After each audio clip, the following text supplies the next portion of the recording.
Las opiniones y comentarios expresados en el siguiente espacio son exclusiva potestad de quienes lo emiten. Esta empresa televisora exime su responsabilidad o participación en los mismos.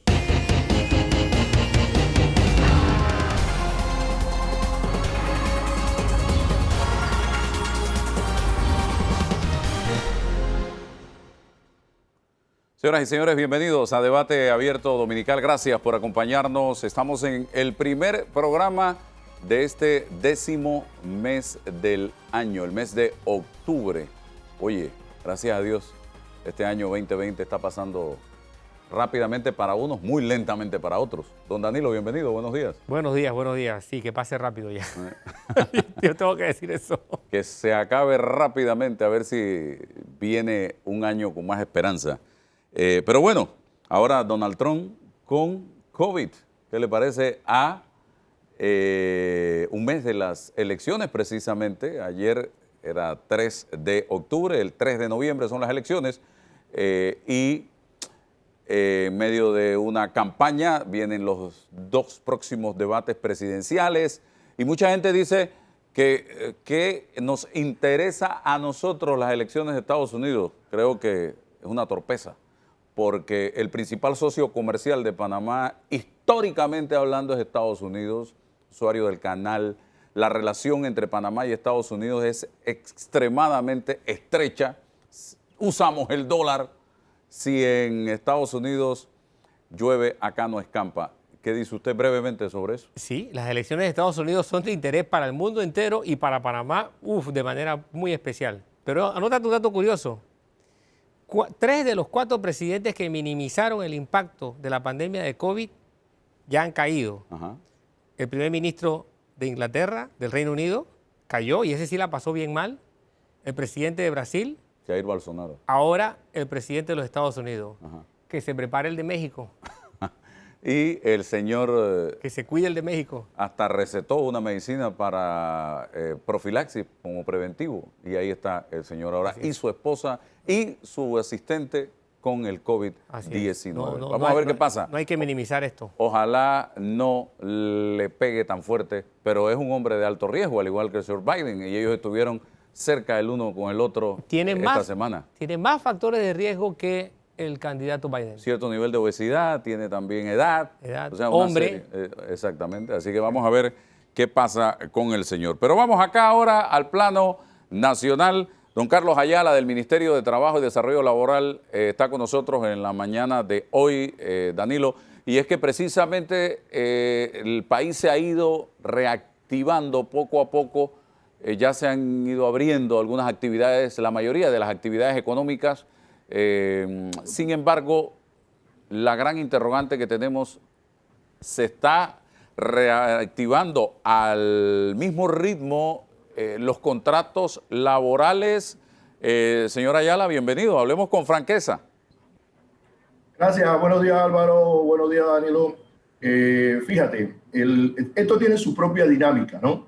Cuando se decretó la pandemia y consecuentemente el estado de emergencia nacional, se formó la corredera, todo el mundo a tratar de ver cómo se protegía, las empresas empezaron a cerrar sin ninguna autorización o sugerencia o orden legal, etcétera.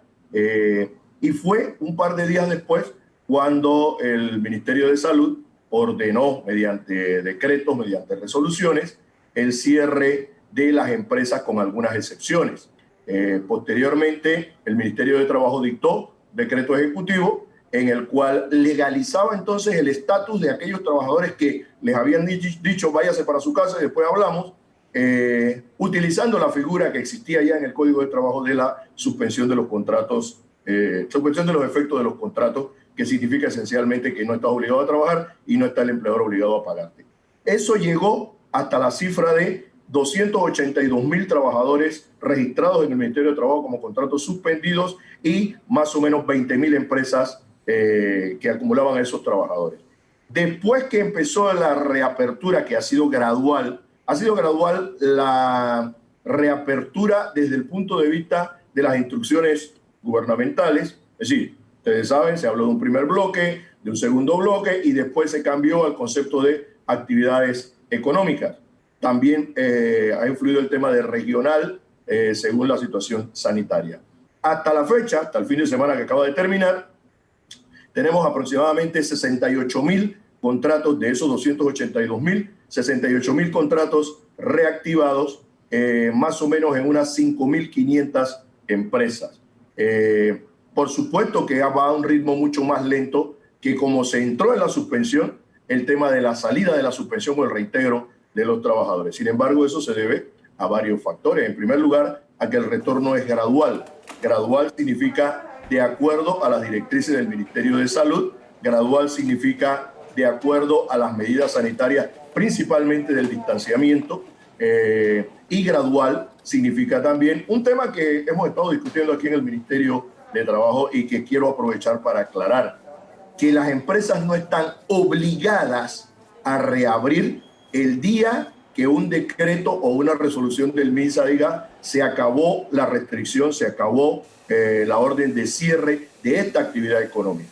Porque no hay norma, la Constitución no facilita o no obliga a que el gobierno pueda obligar, valga la redundancia, a las empresas a reabrir o a hacer sus actividades normales después de un cierre. Lo que sí es cierto es que la reapertura gradual implica el levantamiento de la suspensión de un grupo del total de los trabajadores que cada empresa ha tenido suspendido. Te pongo un ejemplo. Si una empresa constructora tenía 200 trabajadores y se le había ordenado cerrar a la industria de la construcción, entonces esos 200 trabajadores estaban con efecto de contratos suspendidos. Pero se levanta la restricción de la industria de la construcción y se dice pueden abrir a partir de, si mal no recuerdo, el 7 de septiembre de este año. Las empresas pueden, esa empresa que tenía 200 trabajadores en suspensión, puede decir de acuerdo a la medida de bioseguridad, bueno, yo tengo que reabrir con 60 trabajadores.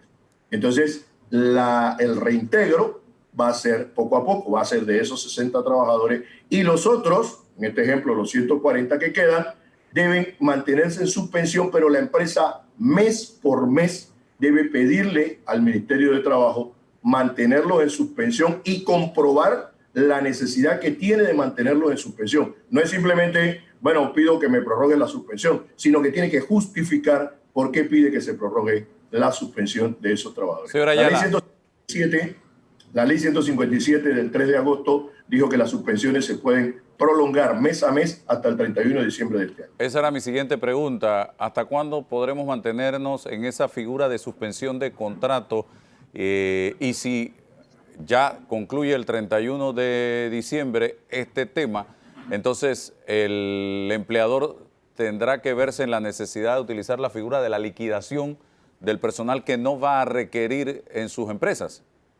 Exacto, ahí entra entonces el otro tema, porque he dicho lo que está influyendo bastante en el tema de mantener la suspensión o de reintegro gradual poco a poco son las normas de carácter sanitario. Pero también en alguna medida influye el tema económico. Y por supuesto, cuando se acabe el deadline de la ley, que dice 31 de diciembre del 2020, entonces corresponderá, las empresas están obligadas a reintegrar a todos sus trabajadores, al 100% de los trabajadores que estén suspendidos. Si no pudiese económicamente sostenerlo, entonces corresponde aplicar la figura de la solicitud de autorización para despedir por razones económicas que tiene que ser presentada a la instancia del Ministerio de Trabajo.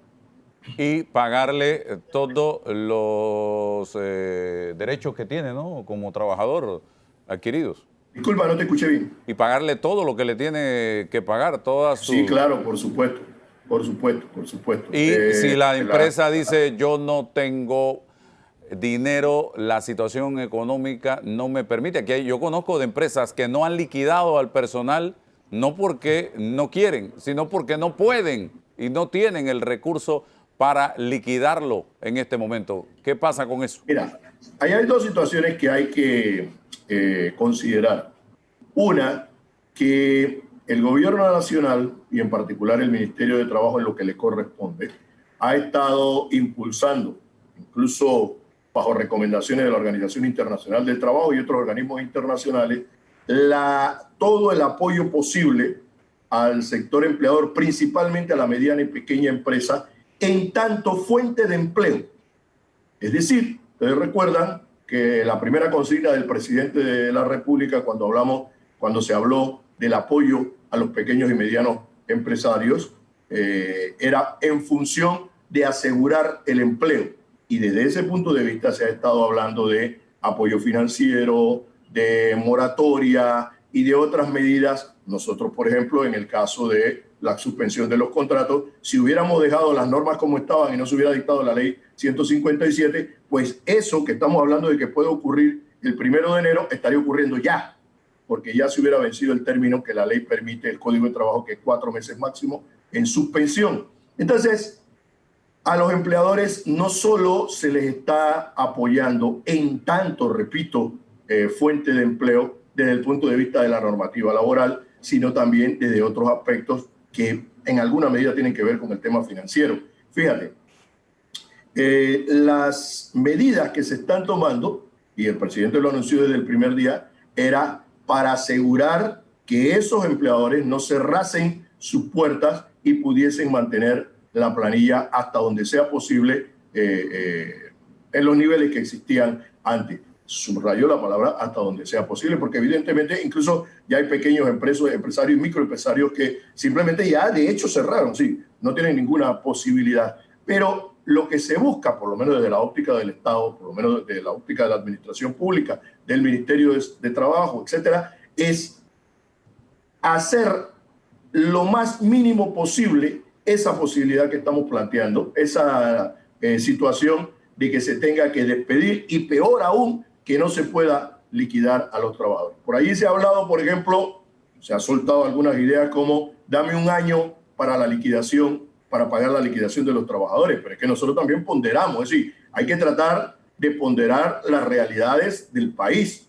El empleador tiene problemas, pero el trabajador que tiene 6 o que va a tener 6 u 8 o 9 meses con contrato suspendido, es decir, sin recibir salario, recibiendo un bono que ustedes saben que por razones técnicas a veces llega, a veces no llega, y además, aunque llegara todos los meses, no alcanza para las necesidades que tiene cada trabajador y cada persona. Después de eso, decirle, bueno, ahora te termino la fuente de empleo, termino la relación de trabajo, pero además tienes que esperarme un año o te voy a pagar poco a poco.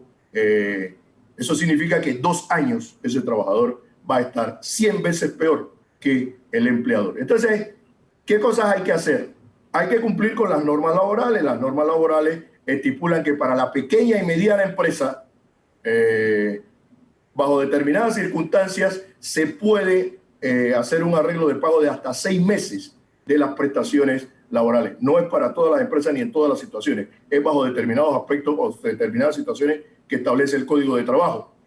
Y por otro lado, bueno, al final corresponderá tener que ponerse de acuerdo con los trabajadores, con los sindicatos, para solventar el tema del pago de las prestaciones. La ley hoy dice, la ley 157, dice que de aquí al 31 de diciembre, si tú despides a un trabajador, tienes que cancelarle en un solo pago el mismo día que lo despides las prestaciones. Señor Ayala, hay casos, tengo que darle la palabra también a Danilo acá. Por ejemplo, hay gente que cerró, recogió y se dio a la fuga. Y hoy los trabajadores andan buscándolo por todas partes. Uno. Exacto. Segundo, ¿qué va a pasar ahí, no? Segundo, hay trabajadores trabajando 8 horas, cobrando el 50, el 60, el 40, el 70%. Y hay no solo de 8, de 10, de 12 horas, cobrando menos por lo que están haciendo. ¿Esto hasta cuándo lo va a permitir la ley y si eso lo permite la ley realmente? Ninguna de las dos situaciones es permitida por la ley, Álvaro. Ninguna de las dos situaciones está en el marco de la ley, están al margen de la ley. Lo que ocurre es que el ministerio y las autoridades no pueden accionar de oficio. Tienen que los trabajadores asumir su responsabilidad de demandar, denunciar, reclamar, ya sea administrativamente ante el Ministerio de Trabajo o judicialmente ante los jueces de trabajo o la Junta de Conciliación y decisión. Por ejemplo, te digo el caso del trabajador, del empleador que se dio a la fuga.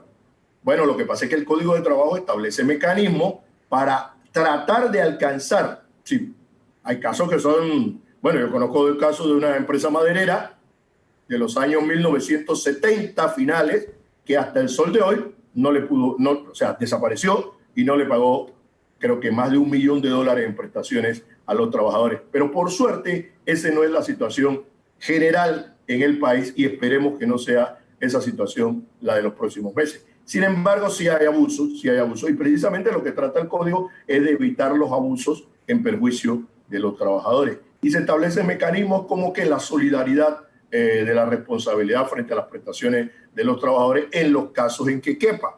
Se establece la posibilidad incluso de demandar bajo determinadas situaciones a los accionistas de una empresa cuando no es posible que la empresa misma pueda responder o la empresa asuma esas actitudes como tú les estás diciendo. El tema de la reducción de hecho del salario es absolutamente ilegal.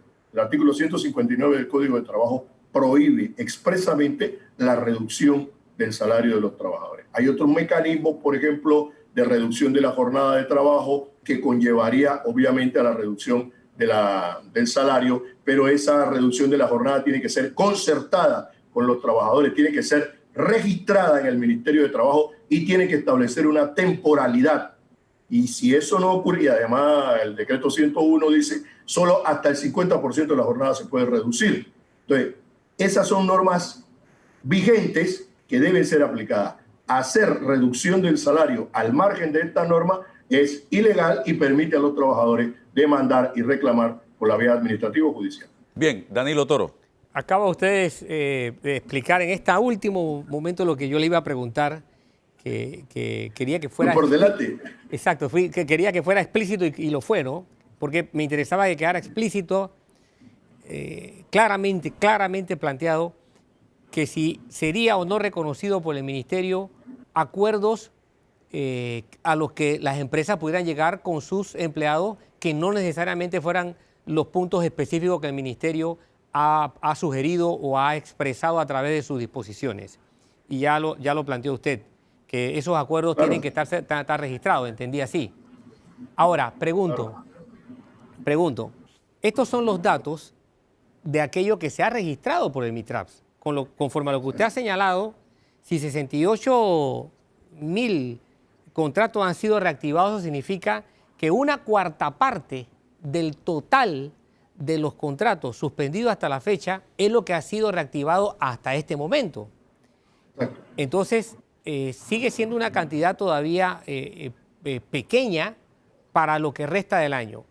Sin embargo, si a ese universo le sumamos lo no registrado, pero sí ocurrido en términos de realidad, es decir, todo el mundo de empresas formales o informales que no acudieron al MITRAPS para hacer estos trámites de contratos suspendidos, la realidad es que tal vez podríamos estar hablando del doble de esto. ¿Qué ocurriría con esas empresas que no formalizaron un acuerdo con el Ministerio de Trabajo? Muy bien, muchas gracias por la pregunta, porque era un tema que íbamos a plantear, también te adelantaste. Me parece bien. Mira, en efecto, en primer lugar, nosotros debemos hablar de los datos que tenemos registrados, ¿no? Tanto de empresas como de trabajadores con contratos suspendidos, y es lo que decimos casi diariamente a los medios de comunicación, cómo se está manejando de acuerdo a los registros. Sin embargo, es cierto, todos sabemos que hubo un número indeterminado de empresas y de empleadores que simplemente suspendieron la relación de trabajo de hecho, ¿no? No sabemos cómo fue de hecho, no está registrado, no sabemos qué cantidad, sería especular decir 100.000 más, 50.000 más, 20.000 más, 1 millón más, no lo sabemos. Puede haber algunas percepciones, por ejemplo, algunos sindicatos tenían percepciones que decían que eran 600.000 en total, otros decían que eran 300.000, etcétera, pero no hay una posibilidad de medición porque no hay registro. En segundo lugar, el decreto 81, que estableció o reglamentó la figura de la suspensión de los contratos por causa del COVID, señaló que aquellas empresas que cerrasen y que mandasen a los trabajadores, palabras más, palabras menos, y que mandasen a los trabajadores para su casa, serían responsables de sus salarios y sus prestaciones durante todo el tiempo que se mantuvieran al margen de una solicitud y una obtención de una autorización de suspensión de los contratos de esos trabajadores. ¿Eso qué significa? Que si una empresa cerró en marzo de este año y le digo a los trabajadores, váyanse para su casa y después hablamos, y hasta hoy no han hablado, ni ha venido al Ministerio de Trabajo a presentar la solicitud de suspensión formal, entonces esa empresa, desde el punto de vista jurídico formal, le debe todos los salarios, todos los 13º mes, todas las vacaciones acumuladas, etcétera, a esos trabajadores desde el día en que suspendió. Ahora, ¿será eso posible concretarlo o no? Bueno, va a depender de la situación de cada caso en particular. Ya expliqué cómo se puede, a través del Código del Trabajo, buscar al empleador y además las figuras de la solidaridad y de otras figuras que se pueden aplicar para hacer efectivos los derechos de los trabajadores. Pero insisto, el ministerio no lo puede hacer de hecho. El ministerio tiene una cantidad finita de inspectores que puede verificar en algunas empresas, pero por ejemplo no se puede verificar si la empresa está cerrada físicamente, cómo fue que cerró. Podríamos buscar, verificar por su nombre, por su RUC en los registros, pero sería una situación que nos alejaría del trabajo del día a día. Así que son los trabajadores los que tienen que accionar ante el ministerio o ante los juzgados. Bueno, importante un mensaje a el empleador, al trabajador en este momento. Estamos pasando momentos muy difíciles en la actualidad.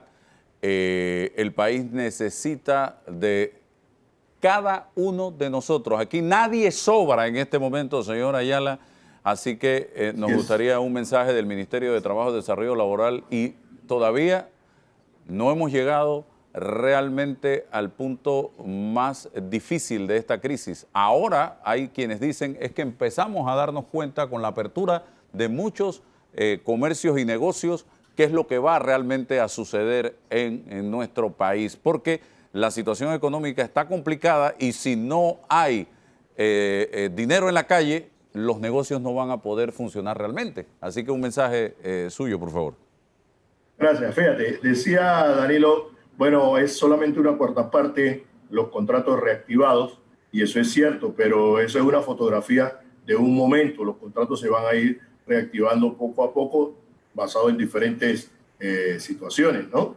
Las medidas sanitarias, los temas económicos y el tema de la dinamización precisamente de la economía poco a poco, paulatinamente. Ahora, desde la óptica del Ministerio de Trabajo, que lo que busca es minimizar hasta donde fuese posible y en el marco de la constitucionalidad y de la legalidad vigente el desempleo en el país, porque el desempleo significa sentarnos en una bomba de una posible explosión social donde la delincuencia y a la actuación al margen de la ley podría ser el día a día de nuestro país.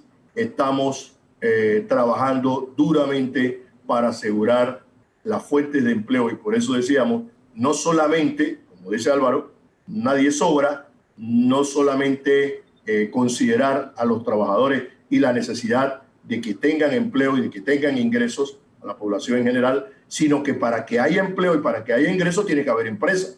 Entonces, desde ese punto de vista, también se considera la posibilidad y la necesidad de fortalecer hasta donde sea necesario, en tanto la empresa es la fuente de empleo, mientras no haya otra opción, y entendamos como empresa todo emprendedurismo, pequeño, mediano, grande, nacional, internacional, todos esos esfuerzos implican empleo. Y en la medida en que haya más empleo, pues obviamente vamos a estar mejor desde el punto de vista de la tranquilidad social y vamos a estar mejor desde el punto de vista de la economía. Entonces, apuntar al repunte de la economía, aunque sea de poco a poco. Ya Panamá ha pasado por esas experiencias. Ya hemos pasado por situaciones económicas muy estrechas y si recordamos un poquito, lo que resolvió el problema fue el diálogo social, el diálogo entre las partes, ponernos de acuerdo, gobiernos, trabajadores y empleadores, para resolver el problema económico que a todos nos aqueja. Ese es el mensaje. Bueno. El Ministerio de Trabajo, el Gobierno Nacional, hará su esfuerzo pondrá lo que sea necesario desde su óptica para impulsar el desarrollo económico del país, pero se hace necesario que empleadores y trabajadores también entiendan que tenemos que esforzarnos para llevar a puerto seguro lo más pronto posible. Bien, gracias al señor Carlos Ayala del Ministerio de Trabajo y Desarrollo Laboral por conversar con nosotros en esta oportunidad. Vamos a la pausa y regresamos enseguida.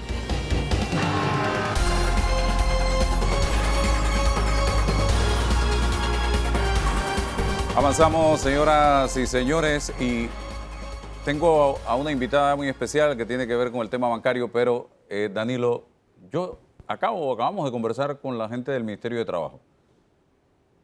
En el fondo tenemos que echar para adelante, tenemos que producir, tenemos que ver cómo salimos de la situación en que nos encontramos, pero yo veo que hay diputados promoviendo días libres para dar los viernes y un viernes al mes para incentivar el interior. Eso te lleva a que viernes, sábado y domingo, el fin de semana largo.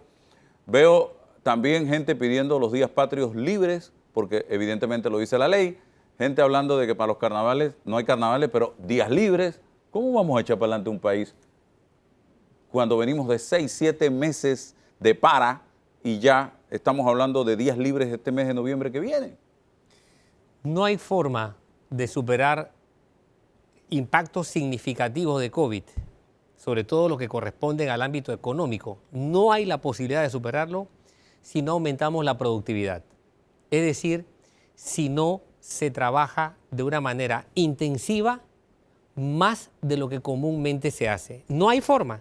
Si uno mira hacia Europa, y Europa fue tal vez el primer continente como tal que fue impactado de manera severa por COVID, porque acuérdense que esto comenzó en China, pero cuando llega COVID a Europa, a ese primer mundo... Italia, España, Alemania dice que le fue bien y tienen casi 10.000 muertos, fíjate. Y cuando uno revisa qué se plantearon prioritariamente, apuntaron de una vez a la productividad. A la productividad. Es decir, no podemos resolver nuevos problemas trayendo viejas malamañas. No va a haber forma. No va a haber forma. ¿Cómo tú puedes hablar de días libres y hay... No. En todo caso... 200.000, 300.000 personas que han perdido el trabajo. Exacto. Si queremos equilibrar las cargas, en todo caso lo que podría plantearse es que aquellos días que por ley vayan a ser festivos, días nacionales, entonces pasémoslos todos a viernes, como estábamos conversando, exacto, por un periodo de tiempo, para que se puedan equiparar las cargas y así la gente del interior pueda recibir algún beneficio. Pero no podemos aguar la sopa echándole más agua, más días libres a los días que hay y seguir, como se dice en Panamá, seguir la fiesta indefinidamente. Así, no solamente no vamos a superar los efectos de la pandemia, sino que vamos a empeorar. Definitivamente que sí. Ahora, como habíamos manifestado, tenemos a Aimé Semnat, que es la presidenta de la Asociación Bancaria de Panamá. Gracias por permitirnos conversar con usted. Salió un comunicado, Aimé, yo tuve la oportunidad de revisarlo en el día de hoy, donde la Asociación Bancaria rechaza modificaciones hechas a normas del régimen bancario, porque el Pleno de la Asamblea Nacional aprobó ayer en tercer debate el proyecto de ley 308, por el cual se regulan los procesos de actuación preventiva y de resolución de bancos en dificultades y se subrogan capítulos del título 3 del decreto ley 9 del 26 de febrero de 1998. Dice, en un contexto general, el proyecto tiene entre sus objetivos modificar íntegramente la legislación vigente en materia de medidas correctivas, control administrativo, reorganización y liquidación forzosa de bancos y operaciones. Pregunto, ¿realmente hay entendimiento, hay comprensión del papel que juega la banca en un país pequeño como el nuestro y que ni siquiera tenemos una moneda propia, sino que usamos el dólar como moneda de circulación? Buenos días, Álvaro, y como siempre es un gusto estar aquí con ustedes. Yo te diría que desafortunadamente cada vez estamos viendo más una desasociación en comprender el rol que tiene que jugar la banca, no solamente en Panamá, Álvaro. Yo creo que hay distintos reportes de fuentes con mucho, digamos, con mucha credibilidad, mucho conocimiento técnico. Aquí podemos hablar del Banco Mundial, podemos hablar del Banco Interamericano de Desarrollo, en donde señala que la banca es clave en todas las economías para poder hablar de reactivación. Yo les escuchaba al inicio del programa hablar de productividad y estoy 100% de acuerdo con ustedes. Creo que es importantísimo recordar que si no tenemos un sistema bancario fuerte, un sistema bancario capaz de prestar, es imposible hablar de reactivación económica, Álvaro. Y por eso nuestro comunicado de ayer realmente a lo que está llamando es a la coordinación de todos los sectores.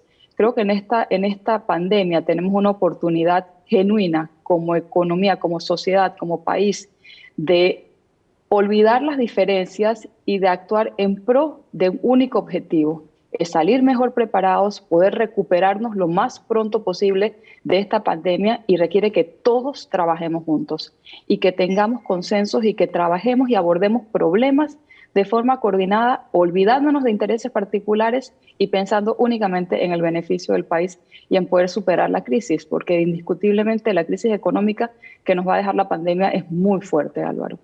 El crecimiento que tuvimos en un momento determinado fue precisamente de la mano del sistema bancario panameño. ¿Es o no es así, Aimé?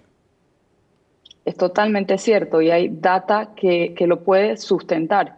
Nosotros, qué pena, pero hay una gráfica que me hubiese encantado podérselas compartir aquí en este medio, en donde en un periodo de 37 años nosotros vemos la relación que existe entre el crecimiento del Producto Interno Bruto de Panamá y el crecimiento de los créditos, los préstamos, para ponerlo muy sencillo. Y la relación es directa, Álvaro. No hay crecimiento si no hay crédito en una economía como la nuestra. Entonces, son dos variables, dos factores que se comportan de forma directamente proporcional, se relacionan de forma directa. Les voy a hablar... Eso es así, y perdóname que te interrumpa, y en todos los reportes de Panamá, el acceso a crédito que hemos tenido todos los ciudadanos de este país es una de las variables que nos diferencian cuando comparamos Panamá con otras economías, Álvaro. Y hay cifras, por ejemplo, en las últimas 2 décadas, el total de préstamos del sistema bancario creció de 17.9 mil millones en 1998 a 67 mil millones en el 2020. Miren ustedes de lo que estamos hablando, señoras y señores. Un aumento de 375%, es decir, ciudadanos independientes, familias, comerciantes, estudiantes, empresarios, productores, emprendedores y muchos otros han logrado, y aquí Danilo, yo y muchos de los que ustedes están viendo este programa, lo saben perfectamente, que venimos de cero, señoras y señores, con trabajo, con un préstamo primero, un préstamo después, echando para adelante, con la confianza de los bancos, hemos podido sacar adelante nuestros proyectos, tanto individuales, familiares, empresariales, en fin, señoras y señores. Y todo esto teniendo un sistema bancario robusto. Hágase una pregunta, si ese sistema bancario se debilita, ¿qué será de nosotros, señoras y señores? ¿Aimé? Es simple, Álvaro, y yo no quiero sonar catastrófica, pero en realidad, sin la presencia de un sistema bancario robusto, no vamos a crecer, no vamos a superar la crisis. Hemos hablado de crecimientos esperados por el orden del 10% del Producto Interno Bruto en un escenario todavía conservador. Hemos hablado de tasas de desempleo del 20, del 25%. Señores, si nosotros no contamos, no protegemos al sistema bancario, el sistema bancario somos todos. Y ¿sabes qué, Álvaro? Es importante recordar, el sistema bancario panameño son más de 4.73 millones de cuentas de depositantes. Y cuando vemos la composición de esos depositantes, el 90% de esas cuentas tienen saldos hasta de $5,000. De esas personas estamos hablando cuando hablamos del sistema bancario, porque hablamos de la confianza que todos los depositantes panameños nos han entregado a cada una de las instituciones, que somos más de 41 bancos que prestamos en Panamá con licencia general para manejar sus depósitos. Estamos hablando de estas personas. Entonces, pensar que sin un sistema, si no protegemos nuestro sistema, si no somos capaces de garantizar las condiciones que nos han permitido a lo largo de 104 años manejarnos de forma impecable, poder garantizar el acceso al crédito a las personas, una vez empecemos con la reactivación económica, estamos generando realmente las condiciones perversas y no vamos a poder ser capaces de superar la crisis, Álvaro, de pasar este momento que no tiene precedentes, Álvaro. Yo creo que aquí estemos todos muy conscientes de que la crisis del COVID no tiene un precedente. En realidad, todas las variables se han juntado. Estamos hablando de una reducción en la demanda, estamos hablando de una reducción en la oferta, estamos hablando de índices de desempleo supremamente altos, estamos hablando de una desigualdad que se va a aumentar. La banca y el acceso al crédito le ha permitido a la clase media de este país progresar. Y eso es lo que tenemos que proteger, porque somos más de 25.000 empleados bancarios, somos más de 30.000 empleados indirectos y una clase media que ha progresado gracias al acceso al crédito. Se habla del crédito y, como te decía, los términos, no solamente las tasas, las condiciones que les damos a nuestros clientes son muy competitivas, Álvaro. Aquí hablamos de hipotecas a 30 años con abonos iniciales bajos. Esas condiciones son muy difíciles de encontrar en otras economías de la región, Álvaro. Tomé algunos apuntes, como por ejemplo, agosto. Se puede decir que oficialmente concluyó la moratoria automática.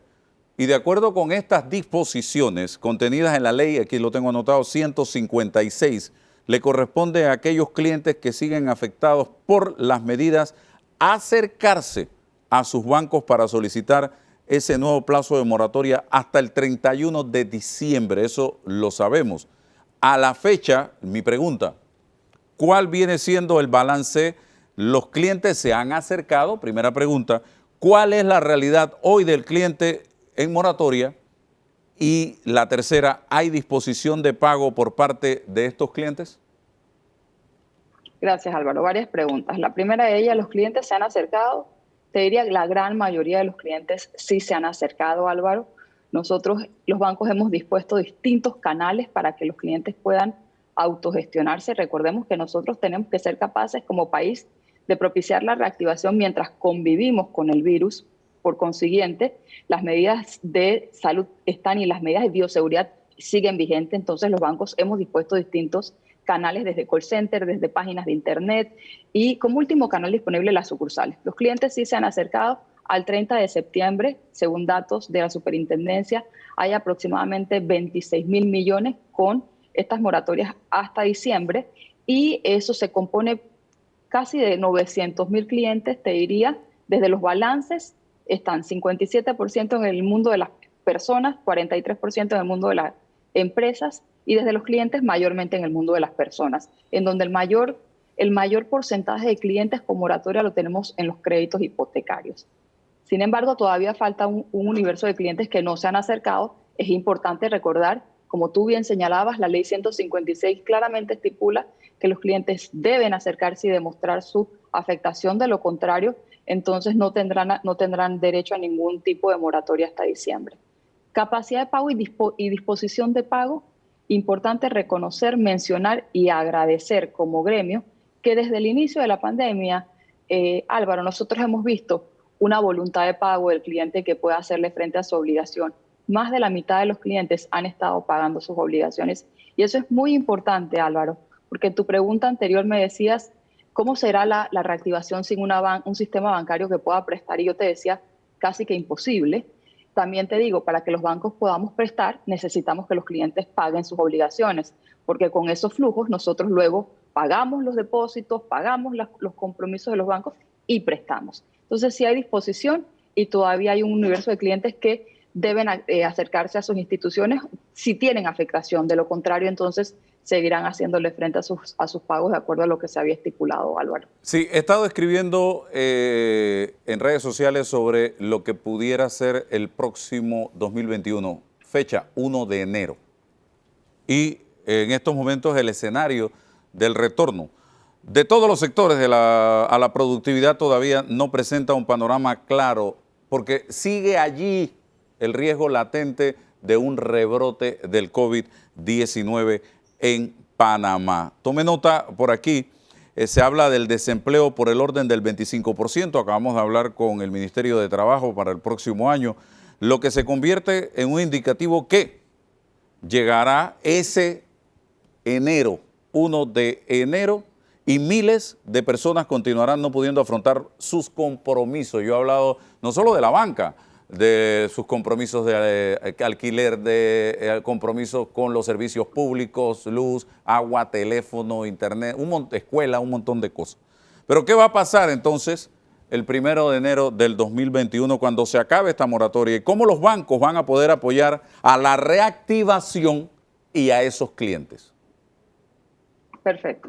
Dos preguntas distintas, Álvaro, y quiero ser muy clara en ello. Yo te decía, el 30 de septiembre, 26.000 millones de dólares con moratoria. Está compuesto 43% en el sector empresarial y 57% en el sector de personas.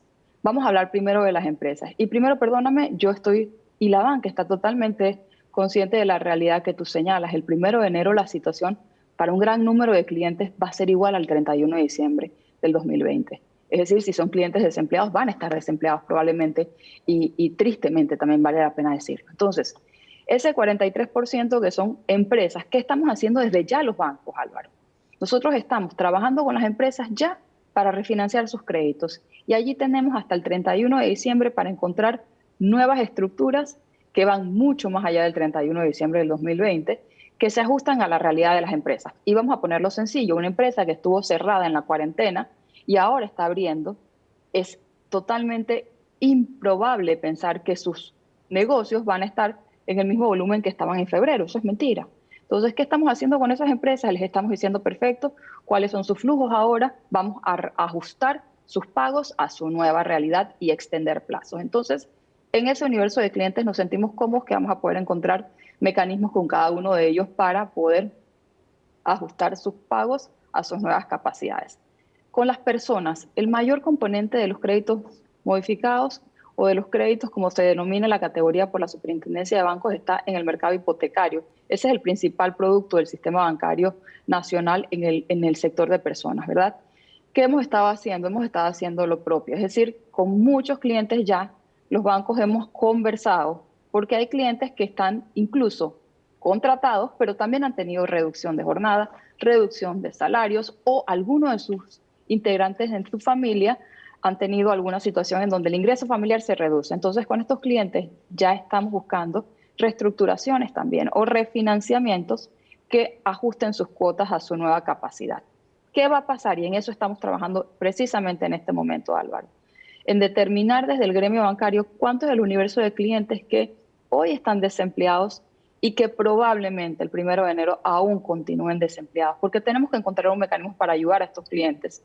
Estamos evaluando distintas alternativas y vamos a trabajar de la mano del regulador bancario. Recordemos que la banca es un sector muy regulado, entonces nosotros tenemos que tener la capacidad de poder coordinar con el regulador las iniciativas que vayamos a plantear a esos clientes que, como te señalaba, no encuentren un empleo todavía el 1 de enero y que podamos entonces poder ayudarles. La expectativa es en el mes de octubre tener ya reuniones muy concretas y poder tener algunas ideas de cómo vamos a poder acompañar a estos clientes.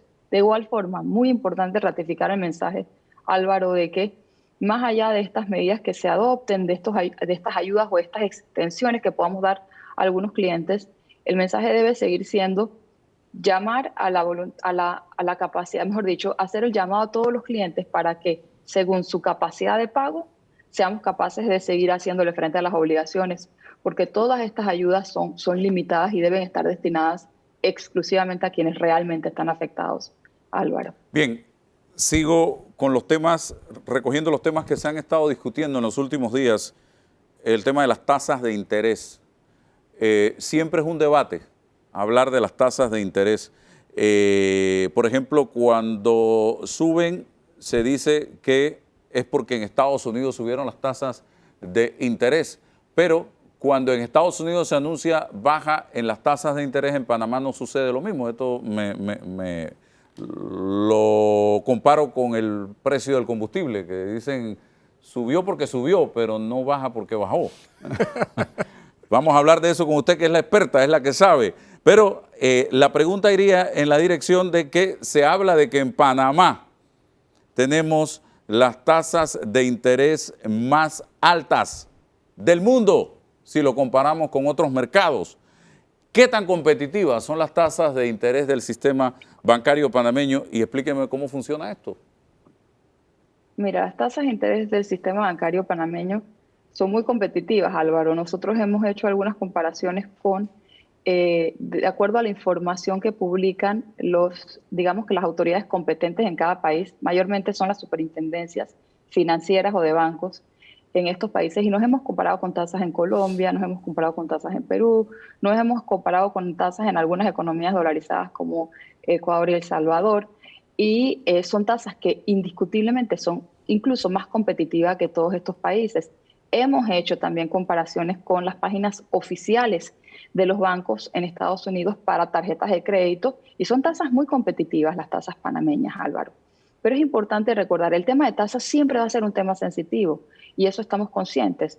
Pero las tasas que cobramos los bancos son función directa de las tasas a las que nosotros compramos los fondos, Álvaro, porque es como el negocio de cualquier negocio. Digamos que alguien produce camisas, por decir algo, compra la materia prima, ¿verdad? Eso, a ese costo que le generó la compra de su primera materia, le va a generar un valor, ¿verdad? La producción, los trabajadores, todo, y luego la camisa la va a vender a un costo X, que es un margen menos lo que le costó el precio de la materia prima. La materia prima de los bancos es, en el caso panameño, por ejemplo, los depósitos bancarios. Si tomáramos $10, por ejemplo, de referencia, $7.50 están determinados por el costo de los depósitos. Es decir, esos depósitos del mercado local y del mercado extranjero. En el depósito del mercado local hay una gran composición de los depósitos que son depósitos a plazo fijo. Ese es el primer componente, ¿cuánto me cuestan los depósitos? Segundo componente muy importante de la banca, ¿cuánto me cuesta ir al mercado a buscar dinero? Y hay datos recientes, Álvaro. Banco Nacional de Panamá salió al mercado y tomó fondos al 2,5 a 10 años. Eso es un banco cuasi soberano, es decir, tiene el riesgo del Estado de Panamá detrás. Tienes bancos privados que han ido al mercado y han salido a buscar fondos 7 años, 4,25, 4,375. Esa es la tasa. Entonces, función directa de lo que nos cuesta el dinero, con eso luego cubrimos gastos operativos, cubrimos gastos administrativos, nuestros empleados, nuestros proveedores, y muy importante, tenemos que generar, para proteger a los depositantes del sistema, generar costos de crédito, es decir, asignar parte de nuestros recursos para proteger a los depositantes a través de la generación de provisiones por posibles deterioros en la cartera de crédito. Entonces, es función directa de lo que compramos, la operación del banco, y luego a eso es a lo que podemos prestar. ¿Cómo podemos cobrar más barato? Que es la pregunta que siempre hacemos. Y nos hacen es en la medida que podamos captar fondos más baratos, Álvaro. Danilo. Buenos días, señora Aimé. Buenos días, señor Danilo. Quiero felicitarla a usted y al gremio porque han entrado en un tema que usualmente la banca no se mete, tal vez por algún tipo de tabú o por alguna percepción equivocada de que no se debiera meter. Pero creo que no solamente lo han hecho, sino que lo deben hacer más y todavía buscar siempre la mejor forma de hacerlo. Y es hablar de políticas públicas. ¿Por qué digo esto? Porque la gente no suele preguntarse qué cosas hacen que aumente el costo del dinero. Es decir, los intereses que cobran las entidades que son intermediarias financieras, como los bancos. ¿Qué hace que aumente el costo del dinero? Y una de las cosas que de manera creciente, bien explicado científicamente, económicamente, hace que aumente el costo del dinero son los riesgos que aparecen en los países. O sea, los factores de riesgo disparan los costos del dinero. De hecho, hay un indicador que se llama riesgo país que interviene significativamente a la hora de ver cuánto le cuesta el dinero a un país para poderlo adquirir. Entonces, eso es importante. Ahora, a su vez, ¿qué puede contribuir a bajar el costo del dinero? Bueno, bajar el riesgo. ¿Y qué ayuda a bajar el riesgo en un país? Tener políticas públicas. Si tenemos políticas públicas bien diseñadas y estructuradas, tendremos norte, dirección, cierto grado de seguridad hacia metas planteadas con claridad. Y creo que en buena hora ustedes lo han planteado. Creo que todavía lo están haciendo de manera tímida. Se lo dejo para que vea un poco ese tema que le estoy planteando. Quisiera todavía que lo hicieran tal vez hay otros gremios, Cámara de Comercio, CONEP, etcétera, pero que es una exigencia oportuna que hay que hacer. 2. Usted tocó un tema importante. Dijo que el mercado hipotecario es un segmento significativo afectado por lo que está ocurriendo en materia de la represión, lo que se ha represado en los trámites que ha habido con las hipotecas. Pero yo quiero saber si ustedes han medido la caída de hipotecas que estaban prometidas, que estaban casi que otorgadas, pero que se cayeron porque, por ejemplo, el que quería esa hipoteca tenía dinero, tenía trabajo y ahora no lo tiene. ¿Y por qué quisiera que lo valorara? Porque esto es un círculo que se cierra, ya que los bancos también proveen de préstamos interinos a las empresas constructoras o a los promotores. Pero si las hipotecas se le caen, el promotor tampoco tiene oxígeno para poder salir de ese compromiso. ¿Cómo están resolviendo ese círculo? Mire, esa pregunta es muy importante, don Danilo, pero primero quiero hacer eco al comentario que hacían con anterioridad de las políticas públicas, y es precisamente nuestro comunicado el día de ayer. El riesgo país que usted menciona es uno de los factores directamente proporcional a la capacidad de un país de captar fondos más baratos y luego poder colocarlos más baratos, prestarlos más baratos. Y desafortunadamente el riesgo país está compuesto, y usted estoy segura que lo tiene muy claro, pero de varios factores que todos como sociedad tenemos que tener claridad. Uno de ellos es la estabilidad jurídica para la inversión privada. Es importantísimo, y la estabilidad jurídica está directamente relacionada con el marco legislativo de cada una de las actividades. Y no estamos hablando de que no haya necesidad de ajustar los marcos jurídicos. Claro que sí, las economías cambian, las realidades cambian, pero hay que tener estabilidad, hay que tener siempre el objetivo claro de mantener el nivel de riesgo. Segundo, los riesgos de corrupción directamente afectan la capacidad y elevan el riesgo país de cualquier economía. Entonces es importante que como sociedad todos nos sintamos responsables por eso en este momento. ¿Por qué? Porque debemos ser capaces como país de mantener un riesgo a un nivel, como lo hemos tenido históricamente, un nivel aceptable para poder atraer inversión y mantener la inversión que tenemos hoy en Panamá. Porque hay una ventaja que Panamá tiene, don Danilo, y yo estoy segura que también usted lo comparte, y es que la capacidad de atraer inversión extranjera directa. Muchos países quisieran tener esa ventaja. Debemos aprovecharlo. La inversión extranjera directa está impactada de forma estrecha con el riesgo país que tengamos como sociedad, como economía. Entonces, de acuerdo 100%, y nuestro llamado ayer fue a trabajar coordinadamente. En este momento no podemos trabajar desasociados. Si lo hacemos, no vamos a ser exitosos en la salida de Panamá, y una salida rápida. Segundo punto, las carteras hipotecarias y cómo lo estamos viendo. En efecto, ese tema que usted menciona, el nivel de demanda de nuevos créditos a la data de septiembre había bajado en 48%.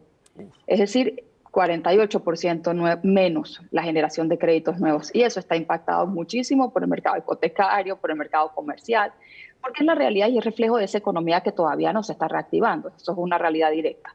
Sin embargo, en el sector hipotecario nosotros ya estamos en conversaciones con muchos clientes del sector comercial, a quienes les tenemos financiados interinos, porque lo que usted menciona es cierto.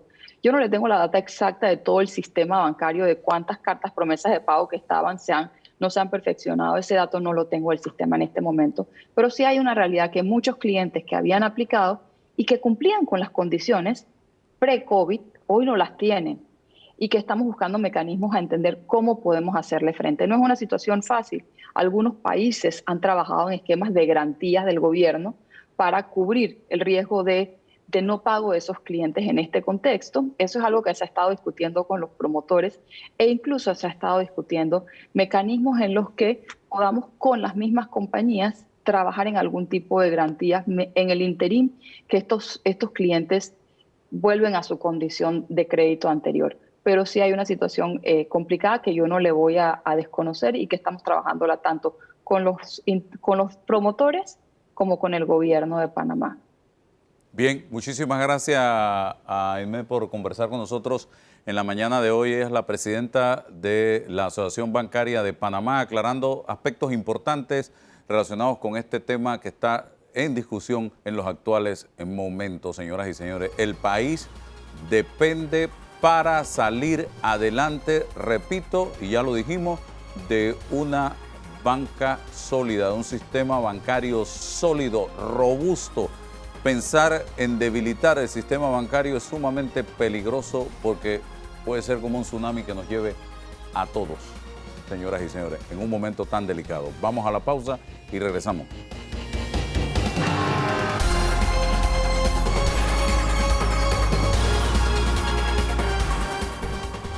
Bien, avanzamos, Danilo, nos vamos a la Universidad de Panamá a conversar con una profesional de la economía, la profesora Ana Patiño, precisamente sobre ese tema de la economía familiar. Le comentábamos a la profesora que queríamos hablarle al panameño en casa este domingo de cómo hacer para enfrentar esta crisis. Yo escuchaba a un señor trabajador de la construcción el jueves en una emisora cuando llamaba y decía, entre alquiler, luz y otros servicios públicos, ya estoy debiendo más de $2,000, que es poco en comparación con lo que otras personas están debiendo en este momento, pero para él es toda la plata del mundo. Exacto, porque lo compara con sus ingresos. Exactamente. Entonces, como él, hay mucha gente en este momento, profesora, que el 1 de enero, cuando abran los ojos, cuando despierten, en vez de estar celebrando la llegada de un nuevo año, van a estar con la cabeza de este tamaño diciendo, ¿cómo hago para hacerle frente a todas las deudas que tengo? Bienvenida. Muchas gracias, Álvaro, por haberme invitado a su programa y saludos al licenciado Toro. Realmente se deben desarrollar más de estos programas porque en definitiva no deben esperar a enero para ver lo que va a ocurrir cuando se levante la ley 156 de 30 de junio de 2020 que establece la moratoria hasta el 31 de diciembre de este año. Realmente hay que empezar a planificar desde ya. Entre las recomendaciones que yo daría por un lado a la población y por otro lado al gobierno, partiría diciendo que debería por lo menos extenderse la moratoria unos 6 meses más, de igual forma como se extendió el control de precios por 6 meses más, aunque sea por algunos 14 productos de la canasta básica familiar. Entonces, comprendiendo la situación y que existe una lenta reactivación económica, por ejemplo, por el tema de los contratos, nos planteaba la misma ministra de Trabajo, que no ha sido la reactivación como la esperaban. Los contratos activados, por ejemplo, hasta agosto de este año eran 40.000, de 270.000 inactivos o suspendidos. Entonces, si la reactivación es lenta, de esta misma manera podríamos decir que la población se va a recuperar de forma lenta. Entonces, ¿cómo hacerle frente a sus compromisos financieros si existe más de un 70% de la población que estaba empleada antes todavía no se ha reincorporado a la economía? Y previendo esto se pueden hacer proyecciones, por ejemplo, para poder extender esta moratoria un poco más hasta que los contratos se hayan reactivado y la economía se mueva un poco más. Dicho esto, también quisiera hacer el planteamiento sobre las mismas personas, ¿verdad? Nosotros siempre hemos escuchado en Panamá el tema del consumismo, de que la población panameña es altamente consumista, que es un fenómeno que no solamente ocurre en Panamá, sino que en muchas otras latitudes, a partir del siglo XX, y se ha reafirmado en el siglo XXI, el modelo de consumo de las personas, no en base a su bienestar o sus necesidades, sino en base a satisfacción de bienes suntuarios o de lujo que no se requieren o no se necesitan, lo que llamamos un consumo no racional. Entonces, frente a eso, debemos primero hacerle frente a este tipo de consumo. En diciembre, que se crea siempre aquella burbuja económica de que hay mucho dinero, de que los ahorros de Navidad, los bonos de diciembre, el mes de que no se cobran ningún tipo de descuentos, las personas se abocan a celebrar sus fiestas, como usted bien ha planteado, la compra de regalos y todo lo demás. Entonces, en ese momento debemos darnos cuenta de que la situación del país no está como para que el consumo sea de bienes suntuarios, sino de lo que es necesario. Debemos ser consumidores racionales y en ese sentido está mucho de nuestra responsabilidad como consumidor para gastar los pocos recursos, los recursos disponibles que tienen las personas que aún están empleadas y las personas que aún tienen algún medio de subsistencia, porque el empleo informal también es muy alto.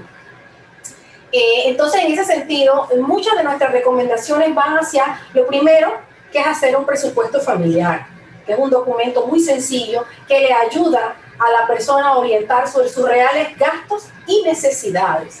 Entonces, las personas, por ejemplo, podemos observar que la mayor parte de los panameños durante estos 7 meses de pandemia ha podido existir o ha podido estar satisfechos sin tener gastos como casinos, loterías, bares, etcétera, que son gastos variables no prescindibles. O sea, estos no son imprescindibles, son gastos que se pueden, de los cuales nosotros podemos discrecionalmente prescindir.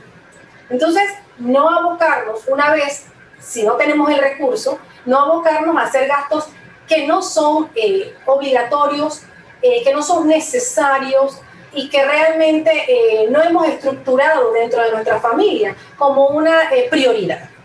Entonces, sí es recomendable hacer un presupuesto familiar con los miembros de la familia, sentarse a ver cuáles son las necesidades más importantes, sus gastos físicos, fijos y los gastos variables. Entonces, los gastos fijos, definitivamente de eso no se puede prescindir, y los gastos variables, pero dentro de estos dos tipos de gastos siempre hay unos que se pueden discrecionalizar, o sea, se pueden dejar de asumir. Por ejemplo, dentro de los gastos fijos tenemos el pago de la casa. También hay otro tipo de gastos fijos, por ejemplo, el pago de la telefonía celular o el pago de la televisión por cable. A pesar de ser un gasto fijo, el pago de la televisión por cable, si nuestro recurso no da para ello, de ese tipo de gastos podemos nosotros discretamente prescindir. En el tema de los gastos variables, por ejemplo, la comida, la ropa, servicios de electricidad, de luz, de agua, ellos son variables, o sea, pueden subir y bajar el monto de su gasto, pero son necesarios. Sin embargo, hay otros variables que pueden ser discrecionalmente no necesarios y podemos prescindir de ellos. Por ejemplo, cambiar de un nuevo celular, comprar un regalo que no es necesario. Ese tipo de cosas que podemos nosotros prescindir de ellas. Comer en un restaurante fuera de la casa, no cocinar en casa, etc. Entonces, o sea, estamos... permítame, profesora, o sea, tenemos que comenzar a asumir nuevas responsabilidades, un nuevo estilo de vida, irnos a las prioridades, a lo más importante. Ok, eso lo tenemos claro, lo ha explicado muy bien usted. La otra pregunta sería, si tengo que pagar compromisos, porque se me están acumulando, que si el alquiler o la hipoteca, la tarjeta, el préstamo del carro, los servicios públicos, ¿por dónde tengo que empezar y cómo debo comenzar a asumir esos compromisos? Porque, oye, en enero voy a tener quizás, va a haber gente que tenga quizás 6, 7, 8 meses que no paga absolutamente nada. Sí, frente a eso, Álvaro, realmente la población, ahora frente al tema de la pandemia, es que se ha visto en la necesidad de organizar sus ingresos y gastos, pero es un tema que deberíamos haber visto siempre, no por el tema de la pandemia. Sin embargo, bueno, ha abocado a la población a educarse en este sentido. Entonces, ¿cómo hacer? En principio, le podría decir que si la persona está desempleada y no tiene ingresos para pagar, por ejemplo, las tarjetas de crédito, existe la Ley 81 del 31 de diciembre de 2009 que plantea, posterior a que se levante este tema de la moratoria, de que que se establece la moratoria sobre el préstamo otorgado de banco, cooperativa financiera, una vez se levante esa moratoria, aún así existe la Ley 81 del 31 de diciembre de 2009 que establece que las personas pueden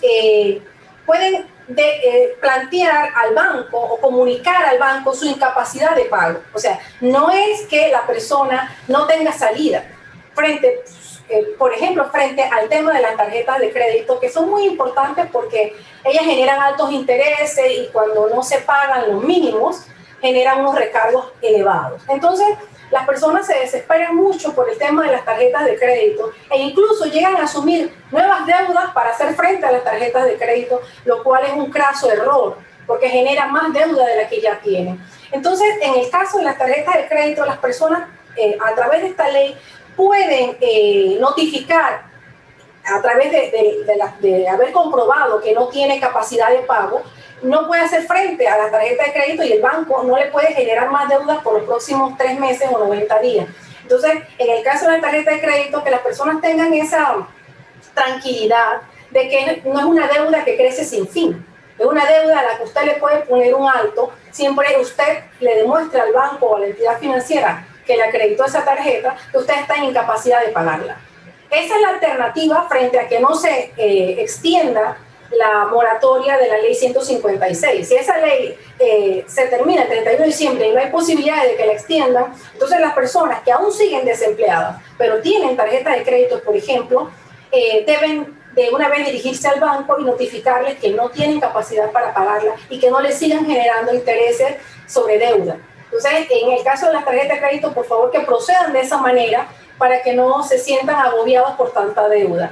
En el caso de los préstamos hipotecarios o préstamos personales, la misma ley 156 que vence ahora el 31 de octubre en su artículo 3 establece que una vez terminada la ley de moratoria, el banco y las personas se deben poner de acuerdo para la forma de poder pagar estos compromisos a través de refinanciamiento o prorrateo de las mismas.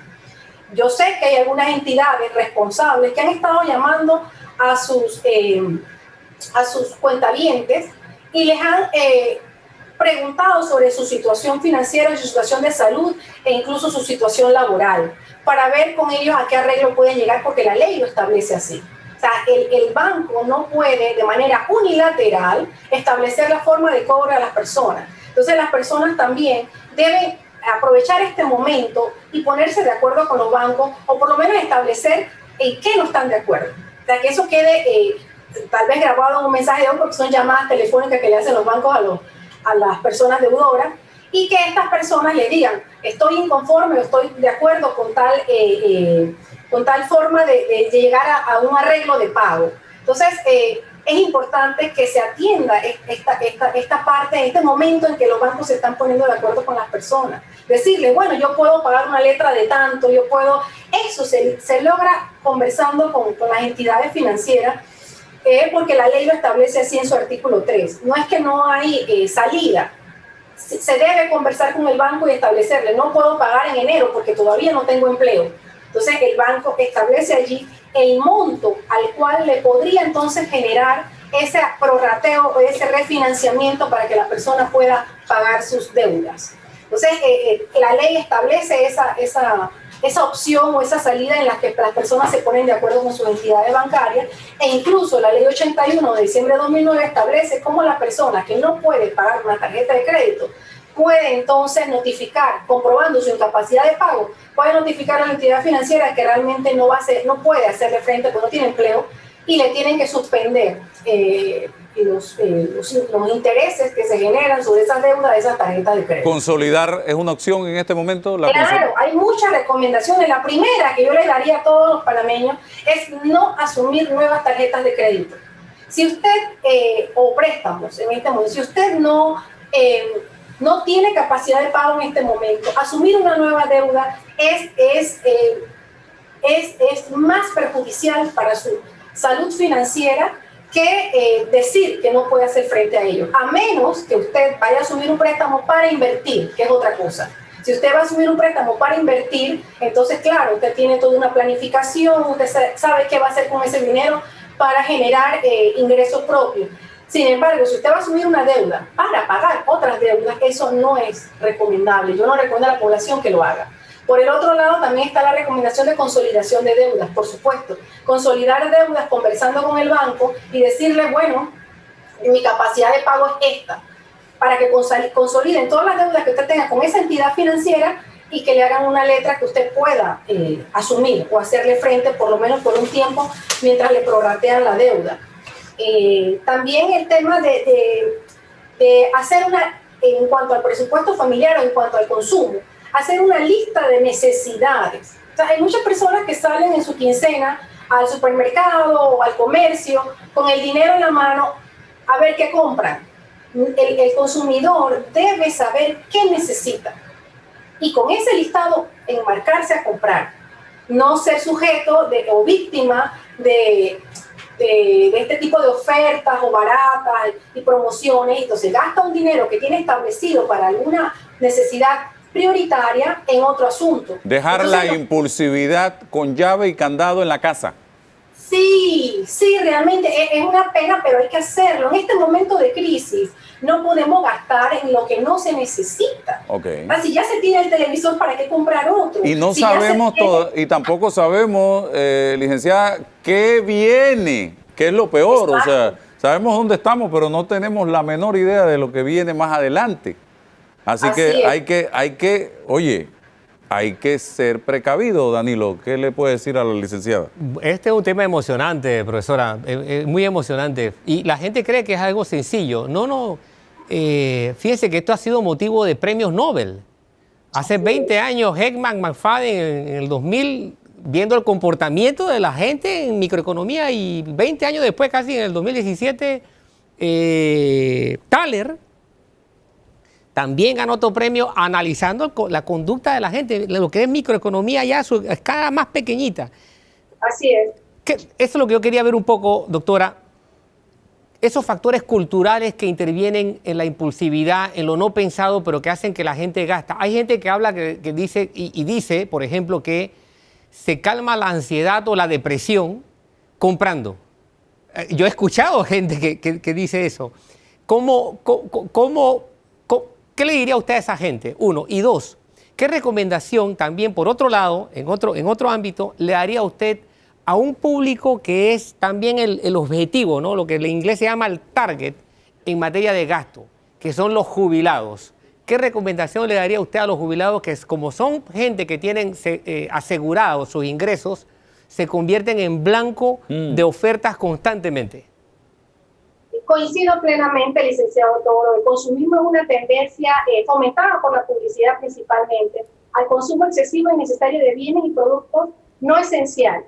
Eso se llama círculo vicioso del consumo. Este fetichismo por la mercancía, por el sentir placer o sentir bienestar a raíz de la compra de algo que no se necesita. Ese consumo irracional es un tema socioeconómico que se ha estudiado mucho, pero que se impulsa a través del modelo económico imperante, en el que lo principal es acumular bienes, independientemente de que ellos nos reflejen una necesidad o una satisfacción de una necesidad personal de cada uno de los consumidores. Por ejemplo, una de estas tipos de publicidad excesiva podría llamarse el Black Friday, donde se impulsa a la población a abocarse a comprar sin necesidad. Entonces la población sale con dinero en mano a un centro comercial a ver qué compra. Eso es consumo irracional y eso no es recomendable. La población debe comprar lo que realmente requiere y necesita. Entonces, cuando sale a un supermercado, usted debe llevar un listado. Cuando usted sale a un comercio, usted sabe lo que va a comprar.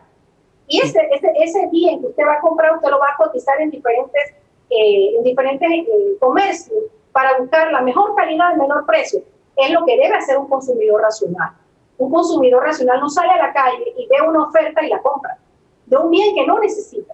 Entonces, pero hacia allá nos lleva el sistema económico que impulsa este comportamiento de las personas. Y yo pienso que hay que hacer educación en presupuesto, hay que hacer docencia con la población y sobre todo que las mismas entidades financieras están obligadas por ley a darle esa docencia o a darle esas explicaciones a sus tarjetavientes o deudores de préstamos, de hipotecas, decirle cuál es la mejor salida que tienen. Eso está establecido por ley. Que lo hagan es otra cosa. La Codeco, por ejemplo, debería desarrollar esta labor de educar a la población, sobre todo en este tema del consumo. La ley 81 de 2009 obliga a la Codeco, a través del artículo 38, a hacer análisis comparativo de las tasas de interés y de los montos que se tienen que pagar por anualidades de las tarjetas. Entonces, esos estudios que hace Codeco se los debe entregar a la población para que la población sepa qué bancos tienen tasas promedio más bajas, qué bancos tienen tasas promedio más altas. Y uno con ese tipo de educación, con ese tipo de información disponible, uno puede entonces seleccionar y no va ciego al mercado financiero a ser víctima de tarjetas que son muy fáciles de obtener, pero que al final tienen un precio muy alto.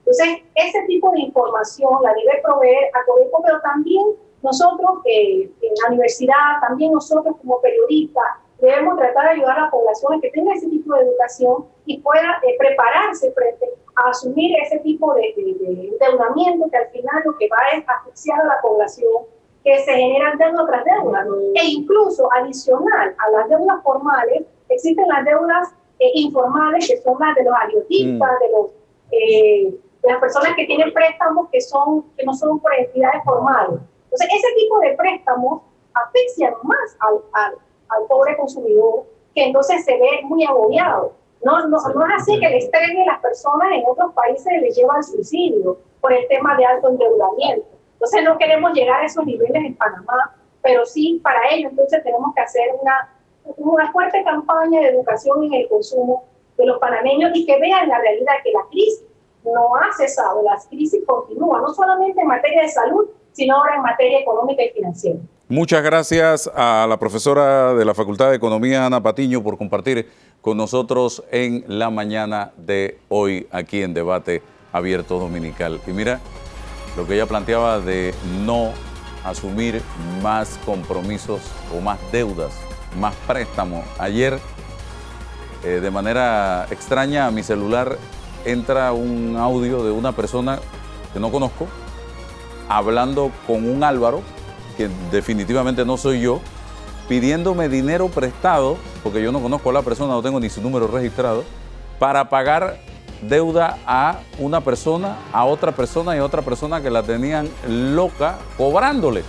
Entonces, o sea, ¿qué está haciendo? Está pidiendo para pagar deuda, sigue endeudándose. Entonces, eso es lo que se aconseja que no se haga en este momento. Que al final es un riesgo que terminan hasta los gobiernos haciéndolo. Exactamente. Pedir prestado para pagar Para deuda. pagar. Vamos al cambio.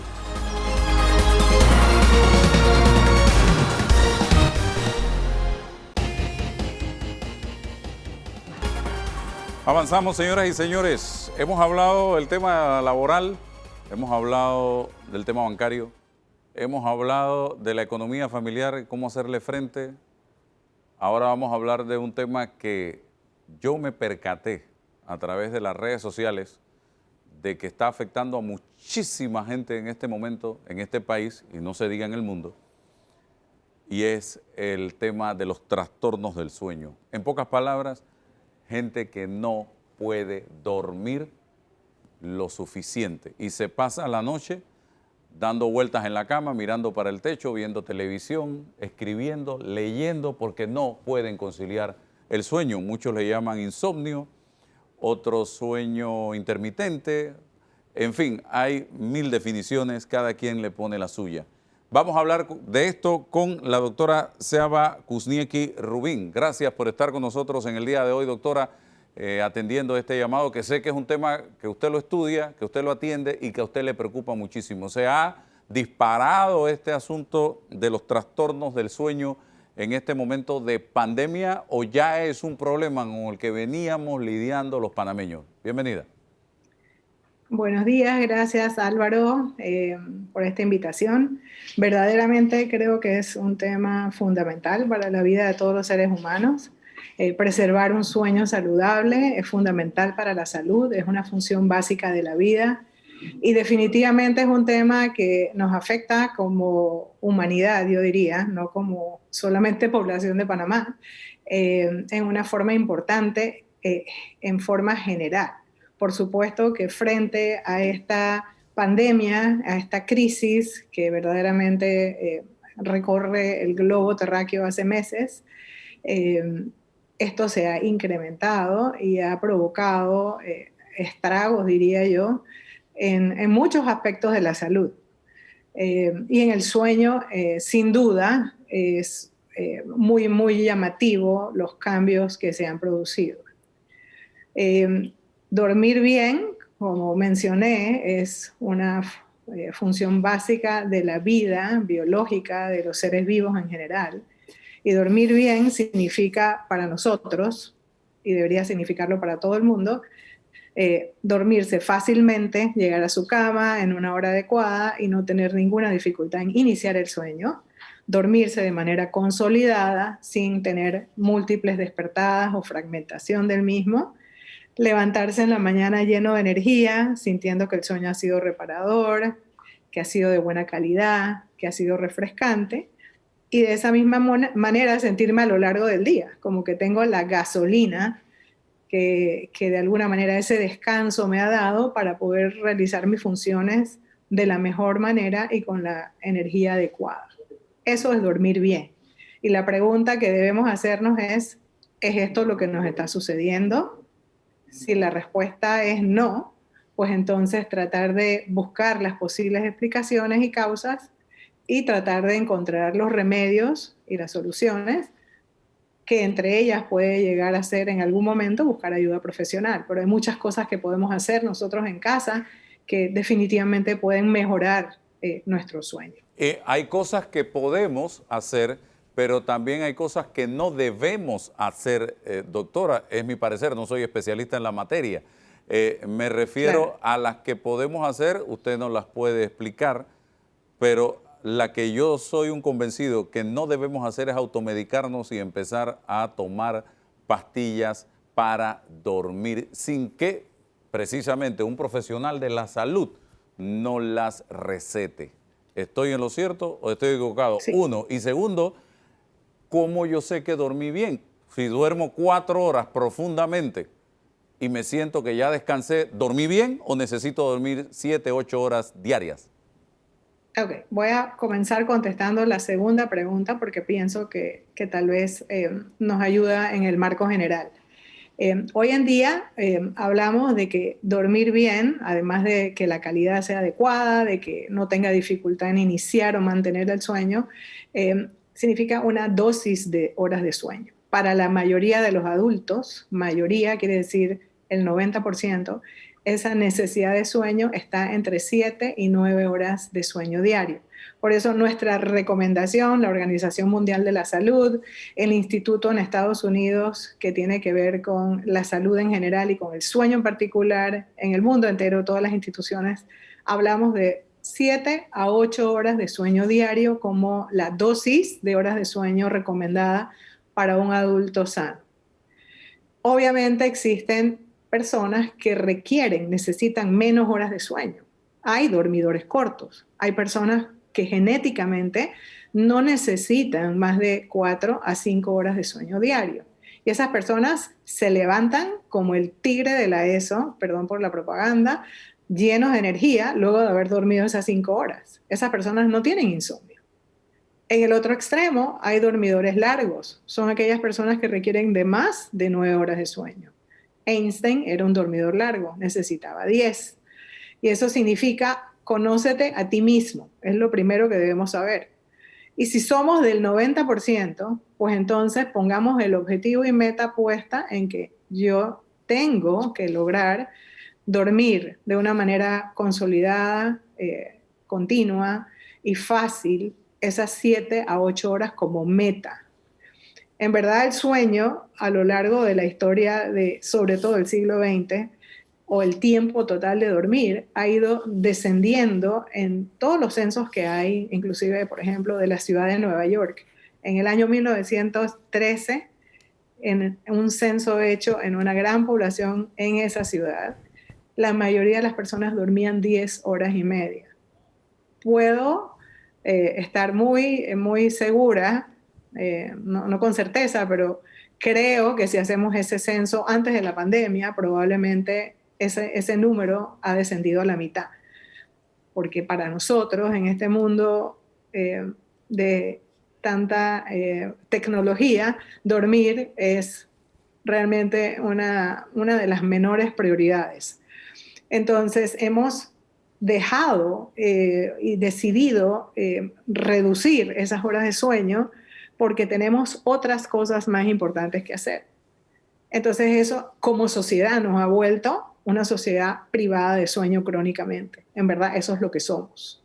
Y eso lo demostramos en todos los estudios que se hacen a nivel mundial, de que como sociedad así vivimos. Cuanto mejores personas seríamos, cuanto más productivas seríamos, si cuidáramos nuestro sueño. No lo podemos saber, pero en verdad es una meta nuestra tratando de educar a la población de que el dormir es un objetivo de salud, ¿ok? Y que tenemos que priorizar el sueño y darle el espacio a nuestra vida para que sea algo importante. Entonces, contestada la segunda pregunta, obviamente, si no estoy logrando dormir lo que necesito, porque ya sé que necesito entre 7 y 8, a no ser que sea un dormidor corto o un dormidor largo. Y si no lo estoy pudiendo hacer, el uso de los hipnóticos no es la solución. A veces agrega un problema nuevo. Por eso, todas esas personas deben tratar de resolver el tema siguiendo una serie de recomendaciones que tienen que ver con buenos hábitos, con higiene del sueño, etc. Y si aún así, implementando todos estos diferentes cambios, su sueño no es el adecuado, pues recurrir a un profesional, no preguntarle a la vecina, ni a la prima, ni pedir prestado una pastilla de alguien para ver cómo eso me funciona, y mucho menos usarlas de manera crónica, que eso es lo que vemos en grandes poblaciones, porque por un lado, tal vez no son efectivas, y por otro lado, nos causan nuevos problemas.